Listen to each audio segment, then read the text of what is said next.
All right, let's dive into a gripping story of survival and discovery, one that comes to us straight from the pages of a found journal. We're about to journey deep into a mountain, into a chamber that was supposed to be a safe haven, but turned into, well, something much, much darker. I mean, that's really the question at the heart of this whole thing, isn't it? A group of adventurers, the Gnallsbane, think they've found a secure place to rest for the night.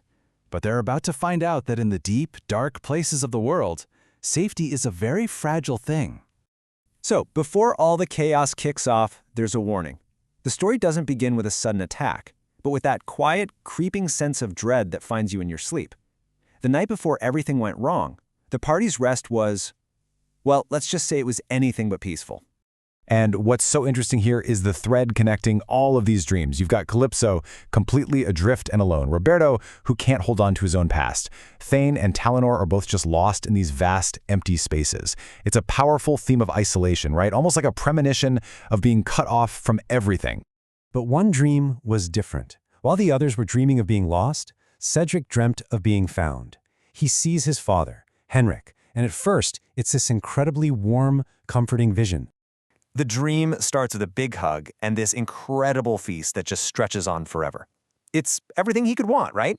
Reunion, safety, abundance. But then, it just twists. The light fades, that warmth vanishes, and it's replaced by this sudden, creeping darkness. And this is the final, chilling image he's left with. His father, Henrik, is being dragged away by something he can't see, desperately reaching out for help, but there's no sound and no one comes. You can imagine waking up from that feeling deeply unsettled. So, that growing sense of unease from the dream world, well, it's about to become a very real and very deadly reality. The quiet cavern they woke up in is about to change forever.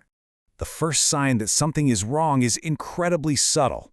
One of the party members, Sunny, just happens to glance up at the skylight high above them, and for a split second, a figure crosses the opening and then just vanishes. A silent observer had just set the trap in motion. And that's the trigger. The moment that silhouette is gone, the trap springs. A horrible grinding sound echoes through the chamber as the massive stone skylight grinds shut, plunging them into absolute total darkness. Their only way out is gone. And as if on cue, the still pond at the center of the room just erupts. Water surges outwards, no longer calm but a violent, rising flood. The trap wasn't just about sealing them in, it was about drowning them. And this just shows you the sheer speed of their predicament. The water isn't seeping in, it's rising relentlessly, first to their ankles, then their knees. You can feel the panic as it reaches their waists, and soon it's at their chests, the cold biting deep, the air growing thin. The chamber is quickly becoming a tomb. But here's the thing about this group. In a moment of pure crisis, they don't just panic, they act. And their response splits the story into two parallel struggles, a desperate fight for air inside and a frantic pursuit on the outside. Okay, let's break this down, because two things are happening at once. Inside, the winged member Okazaki flies up to a hidden lever but collapses from the strain. It seems hopeless. At that exact same moment, Tylenor teleports outside, finds the mechanism abandoned, and gives chase. He actually tracks down the saboteur, a dwarf, and takes him down with an arrow. Two fronts, one desperate fight to survive. Back inside, with Okazaki unconscious, it all comes down to Calypso. As the last bit of air is about to disappear, she uses her magic not on the lever itself, but on the water, forcing the current to push the lever the rest of the way. An absolutely incredible last-ditch effort. And it works, but the escape is anything but gentle.